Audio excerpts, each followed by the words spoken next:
दोस्तों नमस्कार, स्वागत है आपका 4 PM पर। मैं हूं आपके साथ अदिति। संसद सत्र से पहले बड़ा खेला। राहुल गांधी ने डीके शिव कुमार को ठीक किस मिशन पर लगाया है, सब कुछ आपको बतलाऊंगी। 20 जुलाई से संसद का मॉनसून सत्र शुरू होने जा रहा है, जो 14 अगस्त तक चलेगा। लेकिन सत्र के शुरू होने से पहले ही दिल्ली और देश के सियासी गलियारों में एक ऐसा बड़ा पावर गेम शुरू हो चुका है, जिसने सत्ता पक्ष को या सत्ता पक्ष की धड़कनें जो है उसे बढ़ा दी है। चर्चा यही है कि आखिर राहुल गांधी एक बार फिर तमिलनाडु, कर्नाटक, आंध्र प्रदेश, ये जो पूरा का पूरा दक्षिण क्षेत्र है, वहां उन्होंने ऐसा पावर गेम का खेला शुरू किया है जिससे मोदी साहब बड़े परेशान नजर आ रहे हैं। राहुल गांधी ने किस मिशन पर डीके शिव कुमार को लगाया है, जिसे लेकर के दिल्ली दरबार टेंशन में पड़ गया है, सब कुछ आपको बतलाऊंगी। दरअसल कहानी में एक बहुत बड़ा ट्विस्ट आ चुका है। हाल ही में हुए तमिलनाडु विधानसभा चुनाव के बाद कांग्रेस और डीएमके के रास्ते अलग हो चुके हैं, क्योंकि कांग्रेस ने एक तरीके से, आप जानते हैं कि कांग्रेस ने तमिलनाडु सुपरस्टार थलपति विजय की पार्टी टीवीके के साथ हाथ मिला लिया है, जिससे नाराज होकर के डीएमके ने संसद में विपक्ष से अलग बैठने का फैसला कर लिया है। लेकिन इसके बावजूद नेता प्रतिपक्ष राहुल गांधी लगातार बयान दे रहे हैं कि वे भारत के संविधान और लोकतांत्रिक मूल्य की रक्षा के लिए के स्टालिन के साथ मिलकर काम करना चाहते हैं। दरअसल बात करें तमिलनाडु की, आप जानते हैं स्टालिन पूर्व मुख्यमंत्री हैं और बहुत ही कद्दावर नेता हैं, बहुत ही बड़े पॉलिटिशियन हैं साउथ के। वैसे ही कर्नाटक में आप जानते हैं कि कांग्रेस बहुत मजबूती के साथ सरकार चला रही है, डीके शिव कुमार वहां पर है। आंध्र प्रदेश में चंद्रबाबू नायडू है, जिनके साथ अब डीके शिव कुमार की ताल्लुकात जो है, जो रिश्ता है, वो काफी बेहतर है पहले से। कांग्रेस जो है वो डीके शिव कुमार को पहले से ही, आपको मैंने 2-4 दिन पहले ही बतलाया था कि डीके शिव कुमार को तमिलनाडु पैच, डीके शिव कुमार को आंध्र प्रदेश के मुख्यमंत्री चंद्रबाबू नायडू पर कड़ी नजर रखने के लिए रखा गया है, उनके साथ बातचीत जारी है। अब इसके अलावा आप जानते हैं कि कांग्रेस शासित 2 प्रदेश है, तेलंगाना और कर्नाटक, बीच में पड़ता है आंध्र प्रदेश और तमिलनाडु। ये चारों राज्य जो है, यहाँ कांग्रेस जो है वो मतलब अच्छा संबंध बनाने की कोशिश में लगा हुआ है, और इसमें सबसे आगे राहुल गांधी ने डीके शिव कुमार को रखा है। इसकी पूरी जिम्मेदारी डीके शिव कुमार को दी गई है। अब डीके शिव कुमार को, जैसे मैंने बताया कि चंद्रबाबू नायडू के साथ संबंध अच्छा बनाने, उनको कहीं ना कहीं इंडिया के पक्ष में करने की पूरी कोशिश, ये नहीं कि आप इंडिया में आ जाइए इंडिया छोड़कर, लेकिन जहां जरूरत होगी वहां पर, खास करके जब बिलों पर वोटिंग करनी होगी संसद में, तब आप इंडिया का साथ दें। आखिर कांग्रेस अपने पुराने साथी को मनाने के लिए, जो चेन्नई में है, जो तमिलनाडु में है, डीएमके, उसको मनाने के लिए इतनी बेताब क्यों है? और अब डीएमके को मनाने के लिए, स्टालिन को मनाने के लिए, चंद्रबाबू नायडू के बाद अब स्टालिन को मनाने के लिए चंद्रबाबू एच, अब स्टालिन को मनाने के लिए राहुल गांधी ने डीके शिव कुमार को आगे कर दिया है। यहां पर डीके शिव कुमार की एंट्री हो गई है।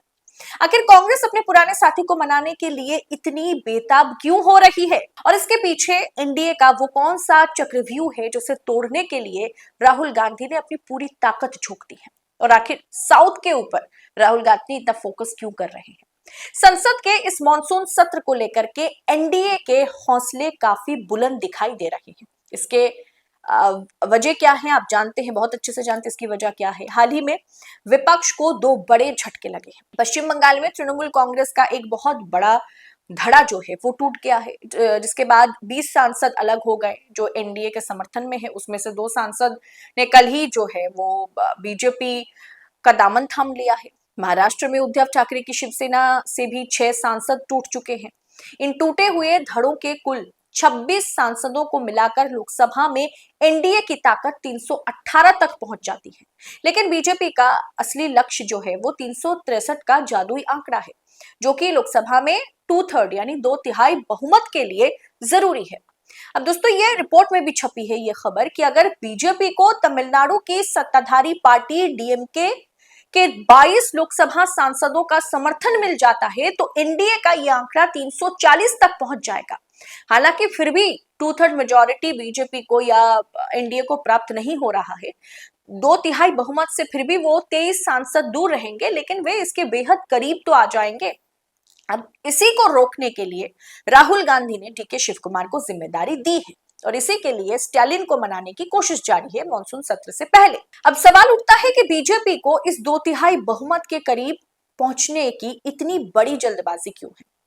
असल में आप जानते हैं कि अगर एनडीए इस आंकड़े को हासिल करने में कामयाब हो जाती है तो सरकार संसद में 2 बड़े और ऐतिहासिक बिल ला सकती है। पहला है परिसीमन डिलिमिटेशन बिल, जो पिछले बार उन्हें वापस करना पड़ गया था। दूसरा है एक राष्ट्र एक चुनाव, वन नेशन वन इलेक्शन का बिल। अब ये दोनों ही जो है, दोनों बिलों की अगर बात की जाए तो ये ना तो चंद्रबाबू नायडू चाहते हैं लागू हो और ना ही स्टालिन चाहेंगे कि लागू हो। अब इसके लिए वो एनडीए के पक्ष में वोट ना कर दे, वो इंडिया के साथ रहे या फिर वन नेशन वन इलेक्शन और डिलिमिटेशन के खिलाफ ही वोट करे, इसके लिए राहुल गांधी इंडिया को मजबूत बनाने की कोशिश कर रहे हैं और चंद्रबाबू नायडू और एम के स्टालिन का समर्थन राहुल गांधी मांग रहे हैं और इसी चीज के लिए उन्होंने डीके शिव कुमार को काम पर लगा दिया है।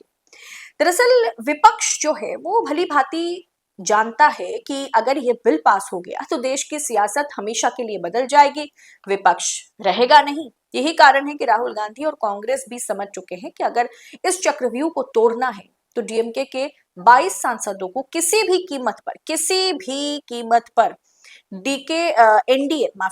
एनडीए के पाले में जाने से रोकना होगा। तमिलनाडु चुनाव के बाद डीएमके और कांग्रेस के बीच दूरियां जो है इस कदर बढ़ गई थी कि डीएमके ने लोकसभा और राज्यसभा के सभापतियों को चिट्ठी लिखकर कांग्रेस से अलग बैठने की जगह भी मांगी थी। जाहिर सी बात है ऐसा हो भी सकता था। डीके शिव कुमार को इसीलिए स्टालिन को मनाने के लिए, क्योंकि साउथ में एक बात है कि वो जो मैंने 4 राज्य आपको गिनाए, चाहे आंध्र प्रदेश हो, चाहे तेलंगाना हो, चाहे कर्नाटक हो, चाहे तमिलनाडु हो, इनकी आपस में बहुत बनती है और जो भी इस राज्य में सीएम रहते हैं या मंत्री रहते हैं, इनकी आपसी बातचीत बहुत अच्छी है।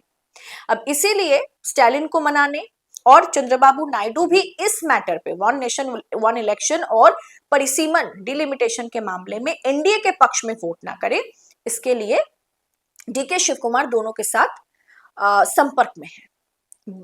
अब डीएमके के पास लोकसभा में 22 है, राज्यसभा में 8 सांसद हैं। हाल ही में दिल्ली में हुई इंडिया गठबंधन की बड़ी बैठक से डीएमके ने दूरी बना ली थी, लेकिन इसके बावजूद राहुल गांधी ने स्टालिन के प्रति बेहद नरम रुख अपनाते हुए कहा कि वे संघीय ढांचे और संविधान की रक्षा के लिए डीएमके के साथ साझा संकल्प को जारी रखेंगे।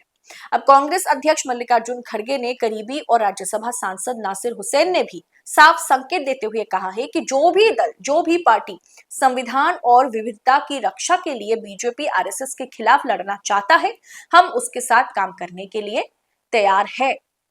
अब सवाल उठता है कि महज कांग्रेस ने साथ नहीं दिया या फिर हम एनडीए का हिस्से में पड़ते हैं इसीलिए क्या, चाहे आंध्र प्रदेश के सीएम या आंध्र प्रदेश के सांसद जो चंद्रबाबू नायडू के सांसद है, चाहे सांसद चंद्रबाबू नायडू को है या चाहे 22+8 ये जो स्टालिन के सांसद हैं, क्या ये महज राहुल गांधी या कांग्रेस ने साथ नहीं दिया या फिर हम एनडीए का हिस्सा खुद को समझकर क्या ये परिसीमन और डिलिमिटेशन और साथ ही में वन नेशन वन इलेक्शन के पक्ष में वोट करेंगे, या इस जगह पर जो दांवपेच राहुल गांधी ने खेला है, जिस तरीके से डीके शिव कुमार को उन्होंने काम पे लगाया है, यहाँ पर वो कारगर साबित होंगे।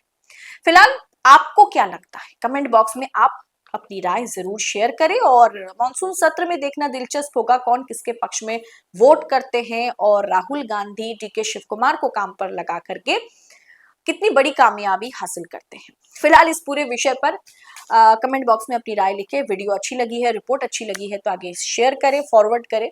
फिलहाल इस रिपोर्ट में इतना ही, आपसे जल्द होगी मुलाकात। बहुत बहुत शुक्रिया आपका। जय हिंद, जय भारत।